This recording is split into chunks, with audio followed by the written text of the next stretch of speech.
day my father announced that my older brother would become the next CEO of our family construction company, more than 300 employees stood up and applauded. I was one of them. Not because I agreed with the decision, because I already knew arguing wouldn't change it. Standing there in the back of the banquet hall, I clapped just like everyone else while my brother, Eric, walked onto the stage with a smile so confident you'd think he had personally built every office tower, apartment complex, and hospital our company had completed during the last decade. He hadn't. The truth was far less glamorous. For almost 12 years, I had been the one arriving before sunrise to review project schedules, negotiate contracts with suppliers, solve problems on construction sites, and calm furious clients whenever deadlines slipped. My name rarely appeared in advertisements or newspaper articles because I wasn't interested in publicity. I cared about making projects successful, not taking pictures beside them. Eric cared about pictures. He loved shaking hands. He loved interviews. He loved standing beside completed buildings, wearing an expensive suit, while other people talked about the months of work hidden behind every polished photograph. Dad loved that about him. According to my father, leadership wasn't measured by results. It was measured by presence. My name is Nathan Carter.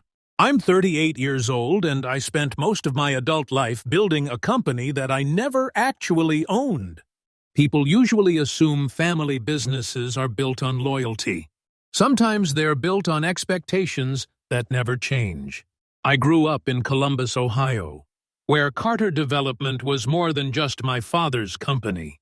It was practically another member of the family. Dinner conversations revolved around permits, labor shortages, material costs, zoning meetings, and weather forecasts that could delay concrete pours. Vacations were canceled because projects ran behind schedule. Birthdays were interrupted by emergency phone calls. Weekends often ended with Dad leaving halfway through dinner because another subcontractor had created another problem. From the time I was 10 years old, everyone assumed one of his sons would eventually take over. Nobody questioned that. The only question was which one. Dad never actually said Eric was his favorite. He didn't need to. Some things become obvious without anyone speaking them aloud.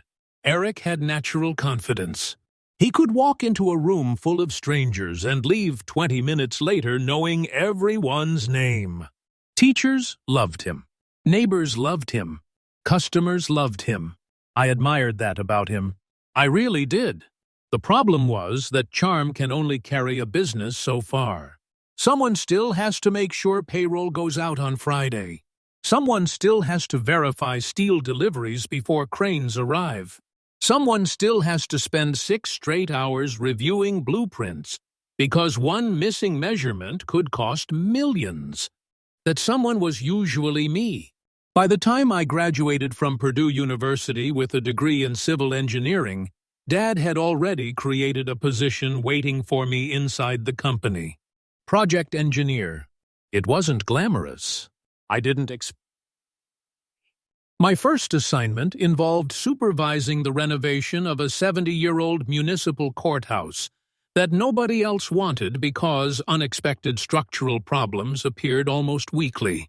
For nearly 14 months, I practically lived on that job site. I learned more during that project than I had in 4 years of college. Not because textbooks were wrong, because construction has a way of reminding you that reality rarely follows the drawings perfectly. Every solution creates another problem. Every schedule changes. Every decision affects hundreds of people. When the courthouse finally reopened, the city inspector publicly called it one of the smoothest restoration projects the county had completed in years. Dad congratulated the entire team. Then he asked Eric to speak to the local newspaper because he was better with reporters. That became the pattern. I managed projects. Eric accepted awards. At first I didn't care. Recognition wasn't why I chose engineering. Watching an empty lot slowly become a school or a hospital was satisfying enough on its own. But over time, little moments began piling up. Clients who thanked Eric for solving problems they had only discussed with me. Industry magazines featuring interviews with my brother about projects he had visited exactly twice. Employees assuming Eric had negotiated contracts that I personally spent months securing. Every accomplishment somehow drifted toward him. It wasn't his fault entirely. Dad introduced him as the future of the company. Eventually, everyone else started believing it too. 5 years after joining Carter Development, the housing market crashed. Within 6 months, nearly half our residential projects disappeared. Banks stopped lending. Developers canceled contracts. Companies twice our size went bankrupt almost overnight. Dad looked older every week. One evening, he called me into his office long after everyone else had gone home. For the first time in my life, he looked scared. "If we don't find commercial work," he admitted quietly, "we might not survive another year." That conversation changed everything. For the next 8 months, I barely saw my apartment. I traveled across 3 states meeting hospital administrators, university boards, city planners, and manufacturing executives looking for reliable contractors. Most of them had never heard of Carter Development. Many had no intention of changing construction firms. I kept trying anyway. Some meetings lasted 10 minutes. Others ended before I even finished my presentation. But eventually, one client said yes. A regional medical network hired us to build an outpatient surgery center worth $42 million. That project saved the company. 1 contract became 3. 3 became 8. Within 2 years, Carter Development had expanded beyond residential construction entirely.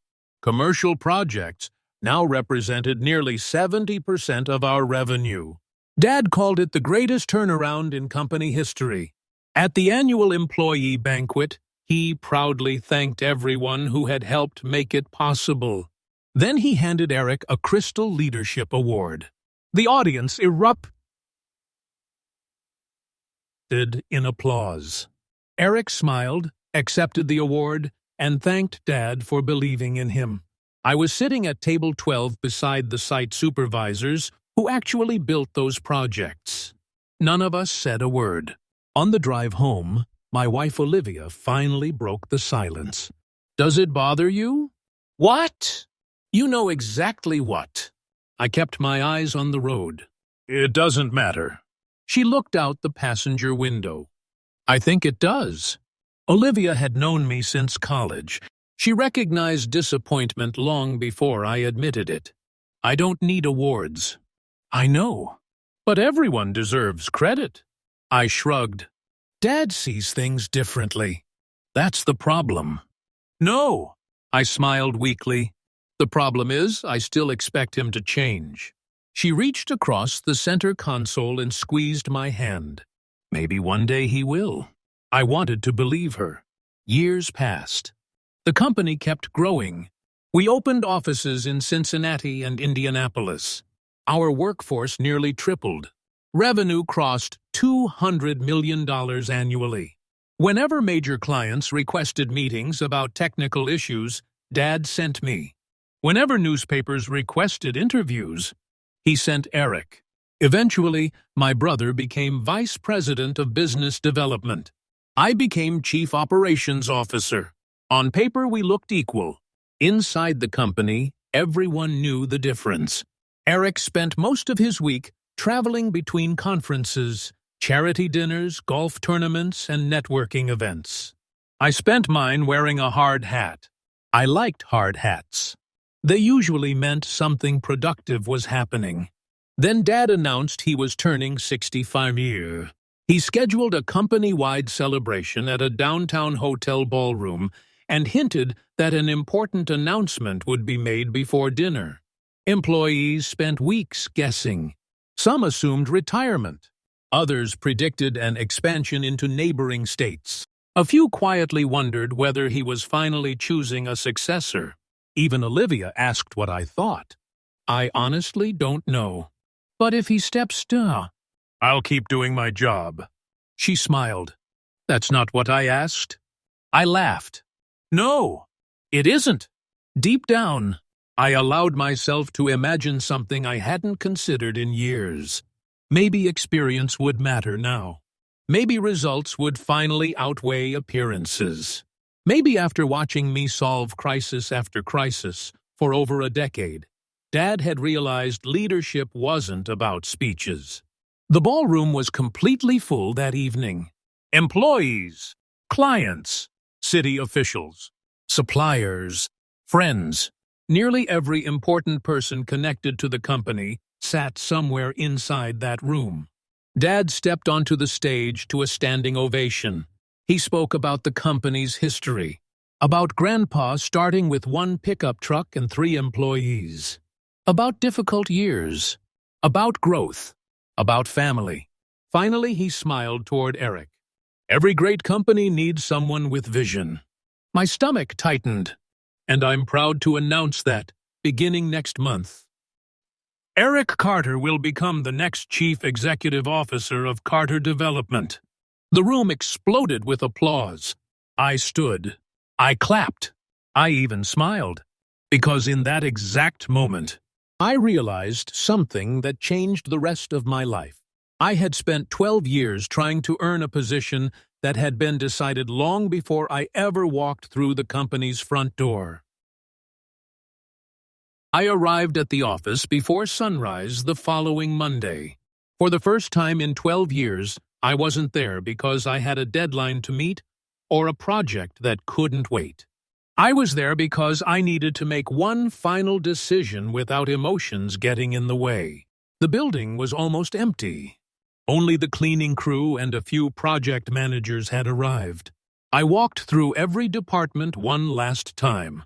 Estimating, engineering, project management, accounting. Most people had no idea I was saying goodbye. Around 8 o'clock, Dad asked me to stop by his office. He looked happier than I had seen him in years. I hope there aren't any hard feelings. There aren't. I knew you'd understand. I nodded. I do. He smiled. I want you to help Eric during the transition. What exactly do you mean?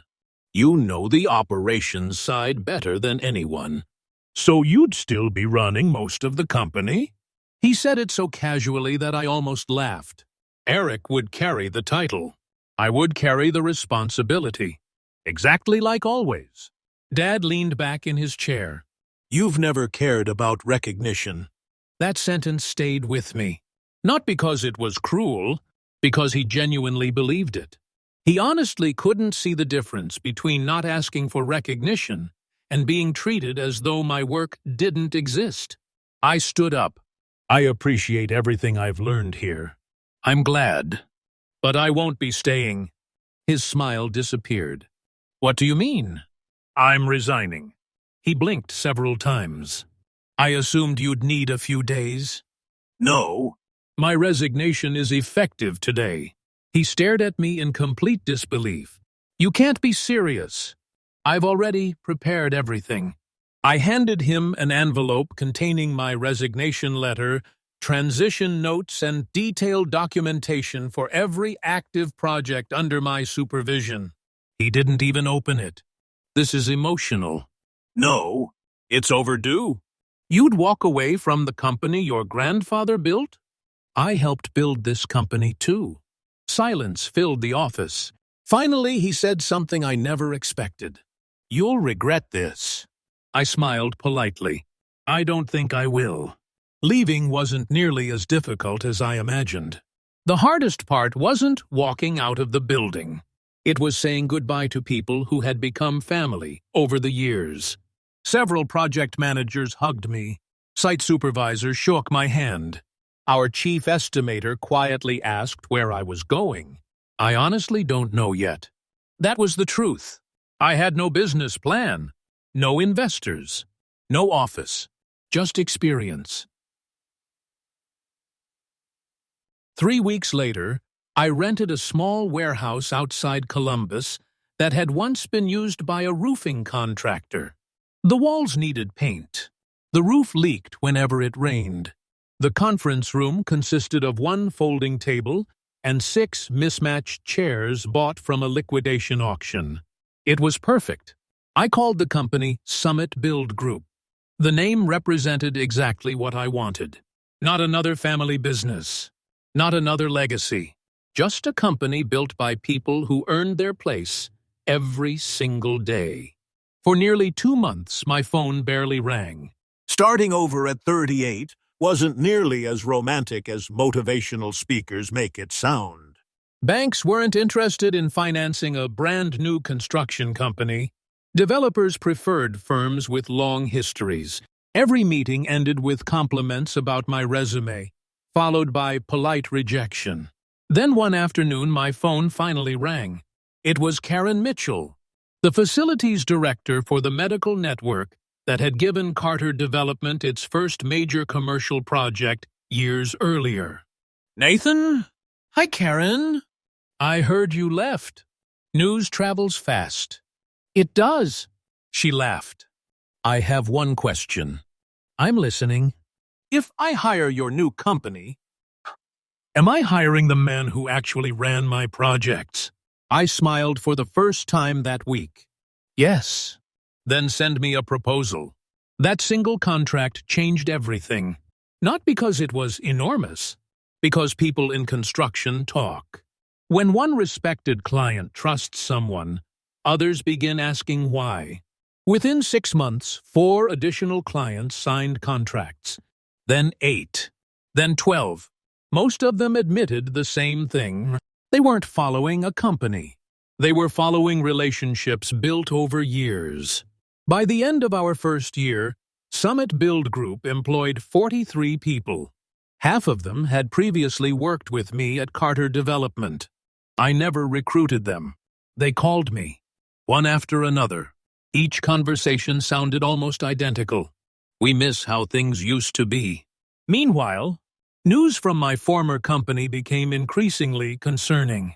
Projects were finishing late. Budgets kept growing. Longtime clients quietly started requesting different contractors. Several experienced superintendents retired months earlier than expected. One supplier I had worked with for nearly a decade called just to catch up. Before hanging up, he said something interesting. It turns out people underestimated what you actually did. I didn't celebrate. Construction isn't personal. Buildings don't care about family arguments. They only care whether someone knows how to finish them properly. Almost 2 years passed before our paths crossed again. The state of Ohio announced the largest public infrastructure project in more than a decade. A mixed-use government complex valued at nearly $300 million. Winning the contract would guarantee years of work. Every major construction company in the region submitted proposals, including Carter Development, including Summit Build Group. The final presentations took place over 2 days. Each company would have 90 minutes before a committee consisting of engineers, financial analysts, architects, and state officials. When I walked into the conference room, Dad and Eric were already there.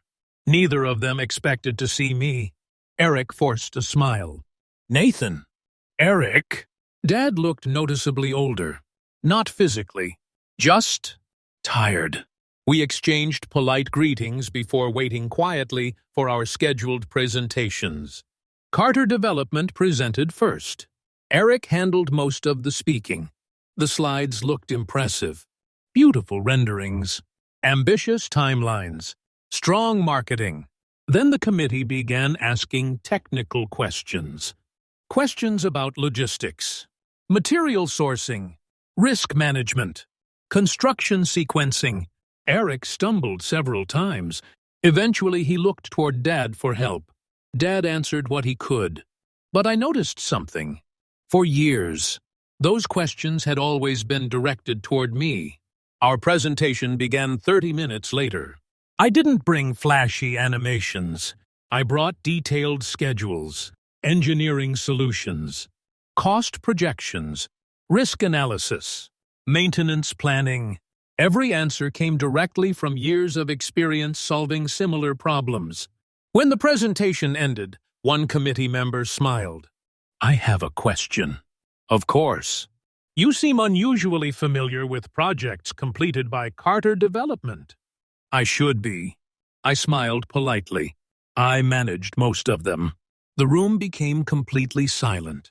Several committee members slowly turned toward Dad. One of them looked genuinely surprised. "I thought your son Eric was responsible for those developments." Dad didn't answer immediately. Instead, he looked directly at me. Then, for the first time in my entire life, he told the truth. No. His voice was quiet. "Nathan was." Nobody spoke. There was nothing left to explain. 3 weeks later, the state announced the results. Summit Build Group had been awarded the contract. The committee's report specifically praised our operational planning, technical leadership, and proven project management experience. The following afternoon, Dad called me, not as a businessman, as my father. We met at a small diner halfway between our offices. He looked exhausted. "I owe you an apology." "You don't owe me anything. I owe you more than that." For several seconds, he simply stared into his coffee. I spent years believing leadership meant charisma. He shook his head slowly. I confused being visible with being valuable.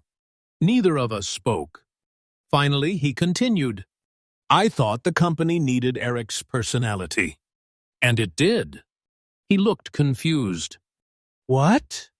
"Relationships matter. So do sales. So does confidence." I leaned forward slightly. "But none of those things replace competence." He quietly nodded. "I know that now." He took a deep breath. "When you left, I thought you were replaceable." Another long silence. I was wrong. Those 3 words meant more than any promotion ever could. Not because they erased the past. They didn't. 12 years of being overlooked don't disappear because someone finally admits the truth. But they did something important. They closed a chapter that had remained unfinished for far too long.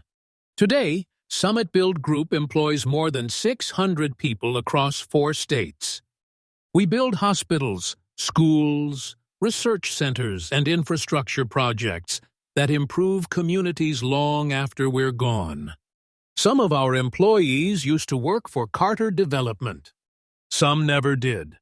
None of them are hired because of their last name, only because of their ability. Dad retired the following year. Eric eventually left construction altogether and started a commercial real estate brokerage where his people skills proved to be a much better fit. Ironically, we have a healthier relationship now than we ever did while working together. Looking back, losing the CEO position turned out to be the greatest opportunity of my life. If Dad had chosen me that night, I probably would have spent the rest of my career protecting someone else's legacy. Instead, I built my own. And I learned that the strongest foundations aren't always poured into concrete. Sometimes they're built the moment you stop waiting for someone else to recognize your worth and finally decide to build something they can never take away from you.